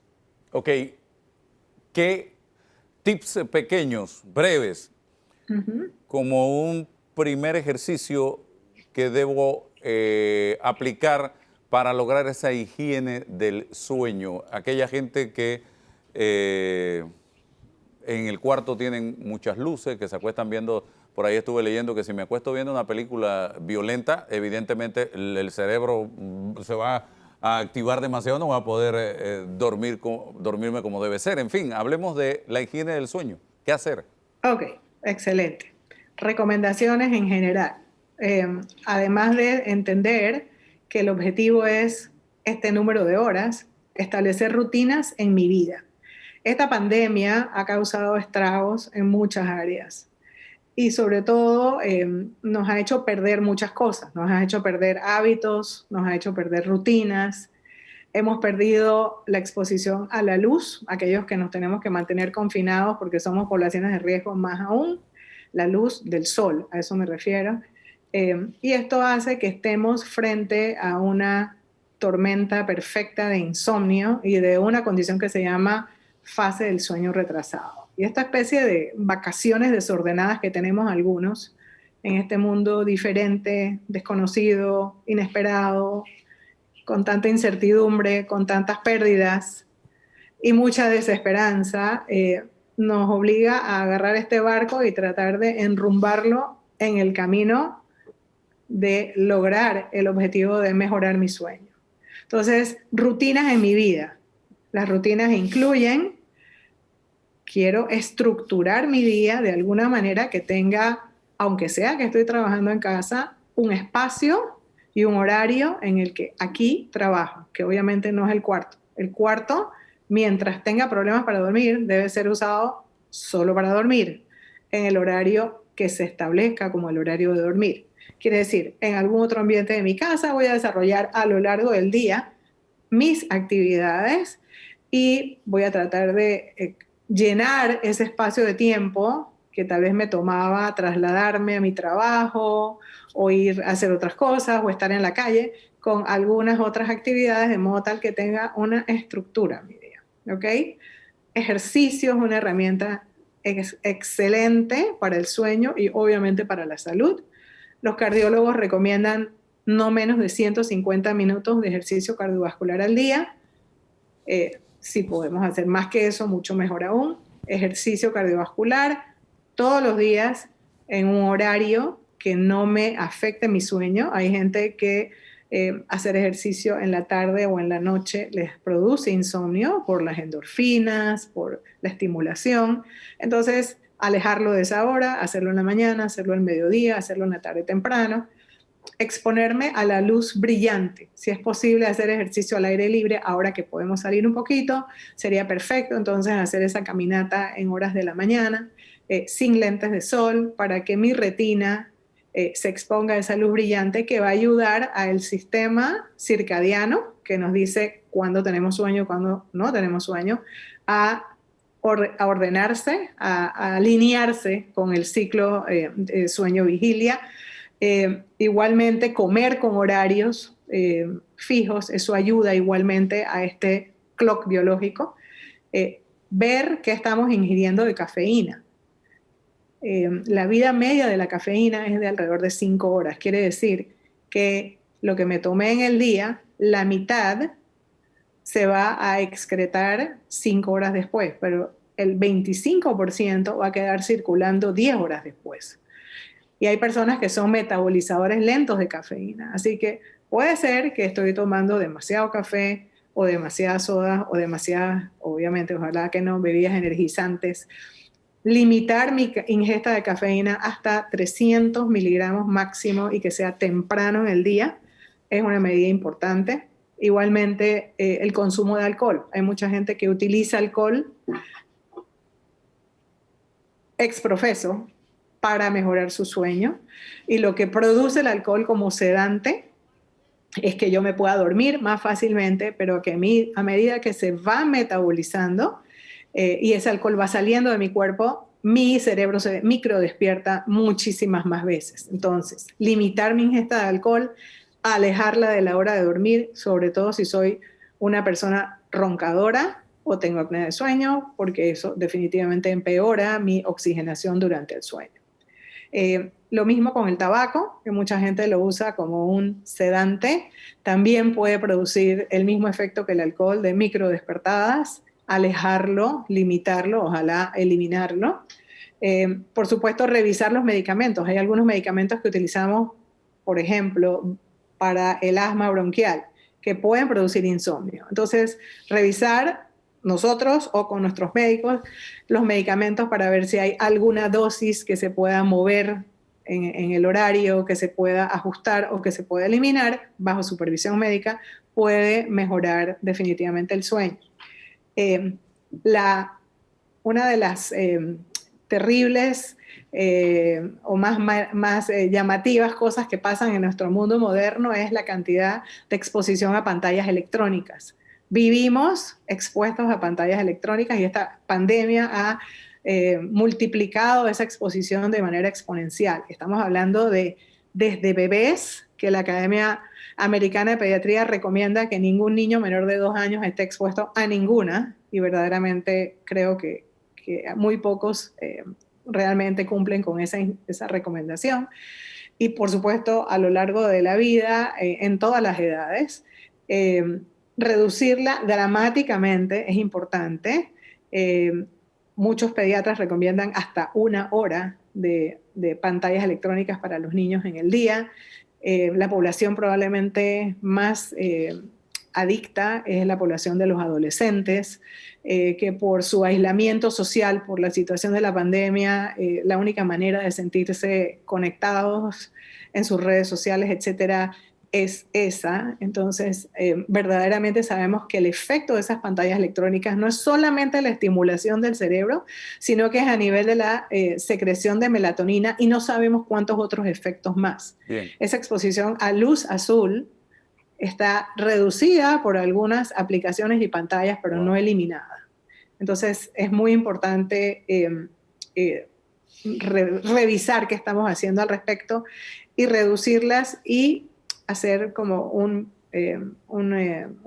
tomar la decisión que a partir, por ejemplo, de las 9 de la noche no voy a volver a revisar mi celular, no voy a volver a mirar mi computadora, y obviamente voy a estar evitando esa exposición. Bien, el tiempo se nos agotó. Danilo, ¿para alguna pregunta? Gracias por sus observaciones, doctora, muy útiles, por cierto. Doctora, cuando la persona ya reconoce que tiene un trastorno de sueño, ¿por dónde comenzar? ¿Yendo al psicólogo, al psiquiatra, al otorrino por lo de los ronquidos, al urólogo por lo del crecimiento de la próstata que presiona la vejiga, o comenzar por la infusión? Esa es una pregunta. Y la otra pregunta, ¿recordar el sueño con detalles es una señal de algo bueno o de algo malo? Ok, excelente. A ver, Si el paciente ya reconoce que tiene un problema de sueño, yo lo primero que le recomendaría es implementar estas recomendaciones generales de higiene del sueño, ¿ok? Y si aún así, siendo muy metódico, muy buen paciente y haciendo las cosas así religiosamente, no mejora, lo que yo recomendaría es que acuda a su médico de cabecera y converse con su médico de cabecera sobre el tema. Si la orientación del médico de cabecera es suficiente, hasta ahí llegamos. Si el problema es claramente emocional, por supuesto sería, ejemplo, si es un tema de depresión, ansiedad o cualquier otro trastorno, pues entonces sería apoyarse en un psicólogo o psiquiatra, y si no, buscar un especialista en trastornos del sueño, mayormente, que somos los que estamos entrenados en ver los diferentes trastornos del sueño, que hay más de 80, y que muchas veces en el paciente conviven más de uno. Entonces, esa sería la orientación en general. Con respecto a qué pasa cuando soñamos y por qué recordamos con detalle los sueños, en verdad soñamos todo el tiempo que dormimos. Aunque nos despertemos y digamos, no tengo recuerdo absoluto de qué pasó en mi mente, cuál fue la película que vi en mi mente esta noche. Pero soñar es una actividad permanente, tanto en los estadios MOR, cuando los ojos se mueven, o en los estadios de sueño no REM. Y tiene una función, o muchas funciones. Una de ellas es establecer cuáles son las estrategias para resolver los problemas que tenemos frente a nosotros. Porque lo que pasa en nuestro cerebro cuando dormimos no puede pasar en ningún otro momento de la vida. Es básicamente eso. Consolidar las memorias, borrar lo que no necesita ya esta gran computadora y resolver la mayoría de los problemas. Por eso, cuando dormimos adecuadamente y dormimos bien, muchas veces nos levantamos con la solución. Y el hecho de recordar el sueño tiene que ver con otros factores emocionales, pero en verdad dormimos y soñamos todo el tiempo que dormimos. Doctora, muchísimas gracias. Muy gentil de su parte de haber conversado con nosotros en el día de hoy. Vamos a la pausa.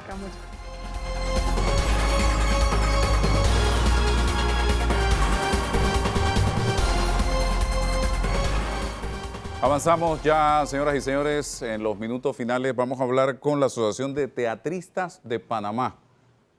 ¿Se han preguntado ustedes cómo la están pasando?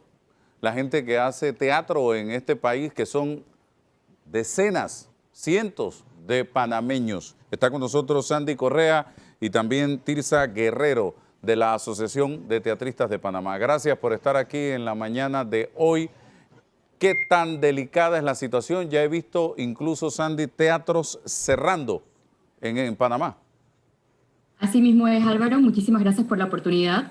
Nosotros como asociación y la red de teatros de Panamá también lo hemos venido anunciando desde el mes de junio. Hemos venido diciendo que ya en julio iban a empezar a cerrar las salas y en efecto el primer cierre de sala fue ahora en septiembre y el escenario no pinta nada bien. Nosotros estimamos que de seguir la situación como está y sin ningún apoyo ni intervención estatal, al mes de diciembre la mitad de las salas de teatro privadas van a haber cerrado sus puertas. ¡Wow! ¿Cuánta gente se afecta directa e indirectamente ante esta situación? Mira, nosotros estimamos que teatristas en Panamá hay más de 500. Hay más de 500 teatristas que son los beneficiarios directos. Pero tal como tú lo mencionas, hay un gran número incalculable de beneficiarios indirectos.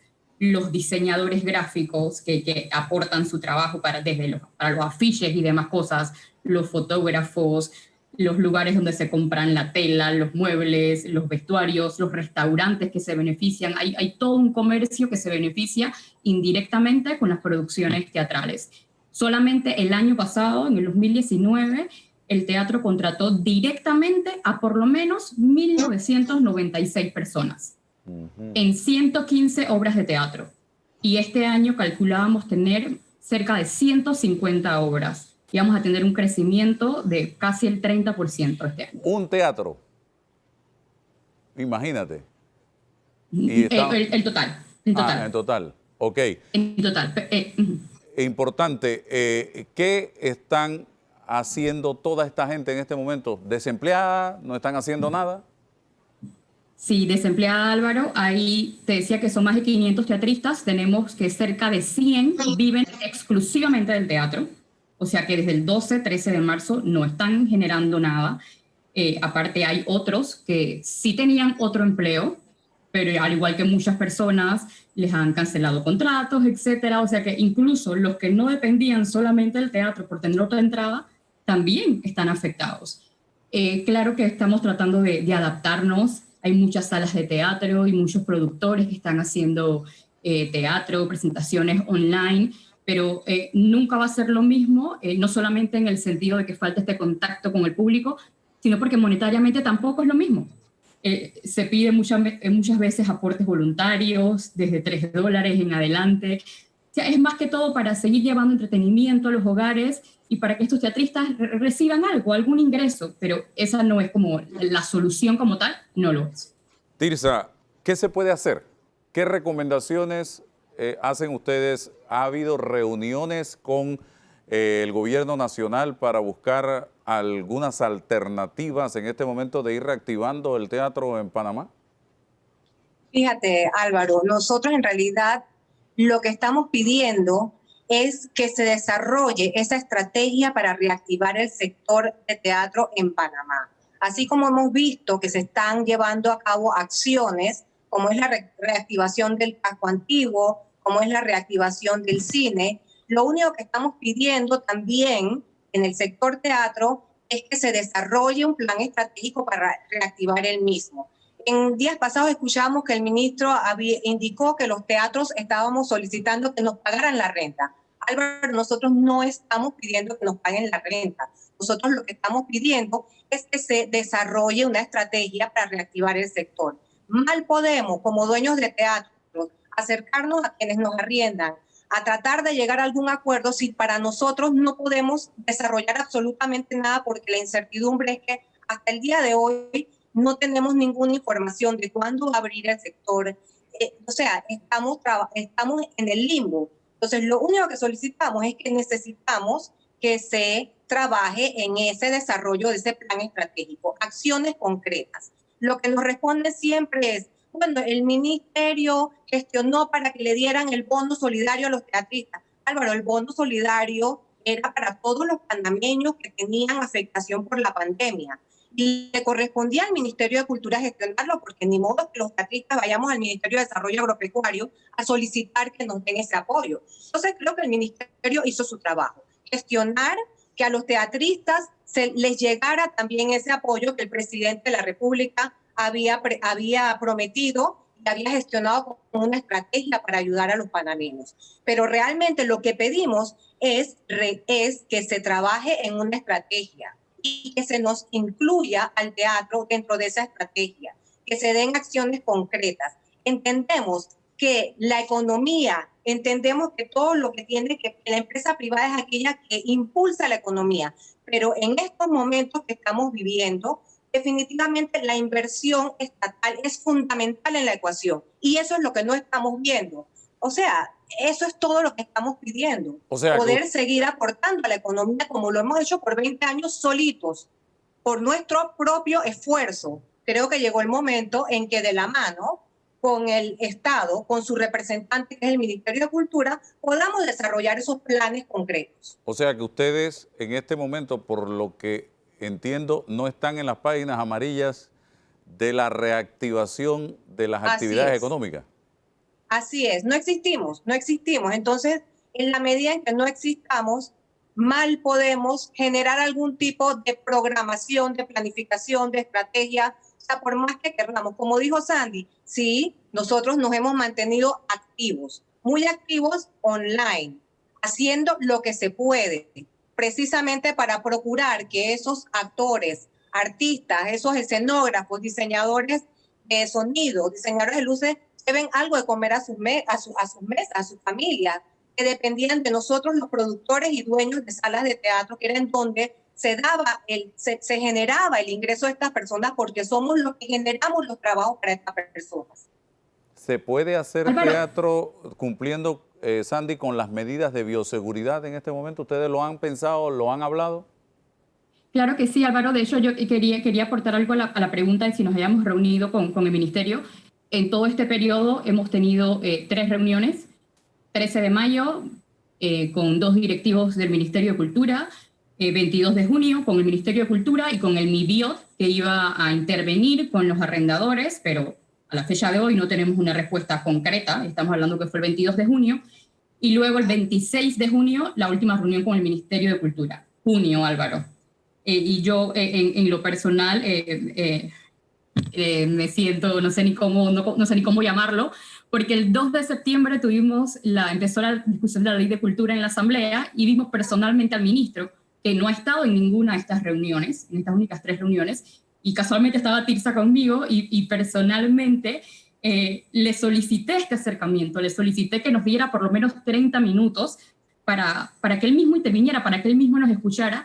Y bueno, él se comprometió a darnos por lo menos esos 30 minutos y ya ha pasado un mes, Álvaro.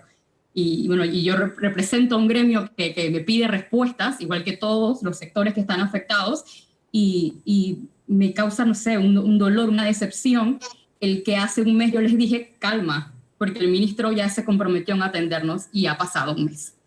Bueno, en esa primera reunión del 13 de mayo se habló de la posibilidad de un adelanto de bloque, porque en ese momento ni siquiera estaba claro, así como mencionabas, ni siquiera que el teatro no estaba ni en el radar. No se sabía si éramos 5º, éramos 6º bloque. Nos dijeron que éramos el 6, después salió que éramos el 5. Y bueno, en esta primera reunión, que también los casos del COVID no se habían disparado tanto como meses atrás, se habló de la posibilidad de adelanto de bloque y nos sugirieron a nosotros elaborar una propuesta de protocolo sanitario y pedir el adelanto, y así lo hicimos nosotros, los dueños de salas junto a STEP, tomando ejemplos internacionales dentro de teatros y organismos internacionales. Preparamos esta primera propuesta pidiendo un adelanto de bloque, que es lo que queríamos, ojo, en ese momento, antes que las cosas con el COVID empeoraran. Lo enviamos al ministerio, quien lo remitió al Ministerio de Salud, y bueno, tiempo después recibimos la respuesta de que había que hacerlo a través del MISI, etcétera, y que no, prácticamente como que no fue aprobado el protocolo. Pero yo creo que definitivamente sí pudiéramos trabajar, así como se ha reactivado ahora los restaurantes y otros sectores. Claro que se pudiera hacer con las medidas adecuadas. Presentamos ese primer protocolo preliminar, que además de las medidas que ya ha dado o ha impuesto el Ministerio de Salud, presentaba otras medidas internacionales, tomando casos internacionales. Es un plan que pudiera mejorarse mucho más, ahora que ya tenemos los ejemplos de otros teatros en el extranjero que sí han abierto. Pero sí, es algo que definitivamente sí pudiéramos hacerlo. Ojo, no es que estamos pidiendo abrir las salas de teatro ya. Esa no es nuestra solicitud en este momento. Sí pudiéramos hacerlo con las medidas adecuadas, pero como mencionaba Tirsa, lo que hace falta es ese acompañamiento, es esa guía, el trabajar ese plan de reactivación en conjunto. Bien, Danilo Toro, pregunta. En esta situación en la que el arte ha sufrido muchísimo, ha sido de los sectores más afectados por la pandemia, y dado el hecho de que no hay una conciencia social de lo que el arte representa para un Estado, para una nación, ¿no? Es una constante humana, y una nación sin arte es una nación sin creatividad, y una nación sin creatividad es una nación que no encuentra soluciones a sus problemas de cualquier naturaleza. ¿Han ustedes intentado hacer sinergia con otros sectores? Por ejemplo, las universidades, porque las universidades al fin y al cabo son fuente. Tenemos una facultad de Bellas Artes en la Universidad Nacional de Panamá, son fuente que tienen cierta vocería también. ¿Han encontrado ustedes eco en algún otro sector, o se sienten ustedes aislados y solitarios como ámbito de actividad humana y social en este país? Bueno, ahora que lo mencionas, Danilo, ¿cómo estás? Saludos. Con todo este tema, por ejemplo, de la ley de cultura, donde el teatro tampoco formaba parte, no estábamos incluidos como tal. El único punto donde hablo del anteproyecto original que llegó a la Asamblea en enero, se mencionaba al teatro únicamente cuando en la parte donde habla del patronato del Teatro Nacional. Igual pasaba con la danza. Y bueno, trabajamos en nuestras propuestas de modificación a la ley, porque sí, hay que decirlo, que no fuimos consultados antes de que este proyecto llegara a la Asamblea, al igual que muchos sectores que nos dicen que no fueron consultados. Hicimos alianza con el sector danza aérea y circo para presentar en conjunto las modificaciones para incluir a las artes escénicas en general. Y sí, trabajamos en conjunto, estuvimos asistiendo a la Asamblea, a este primer debate, y ahora que lo mencionas casualmente, también nos acompañaron profesionales de la Escuela de Danza de la Facultad de Bellas Artes. Así que hemos empezado a trabajar en alianzas, por lo menos en este sentido, para ser incluidos como tal en la Ley de Cultura. Bueno, muchísimas gracias a Tirsa y a Sandy. Creo que el país entero ha escuchado, las autoridades también, su planteamiento de manera respetuosa. Están planteando la posibilidad de ser incluidos los teatros en la reactivación de las actividades, cumpliendo específicamente con las medidas de bioseguridad necesarias, y que no se hable de que el gobierno tiene que pagarles los alquileres, porque eso no es así. Así que gracias por estar con nosotros. Se acabó el tiempo en Debate Abierto. Si Dios nos da permiso, el próximo domingo nos volvemos a encontrar.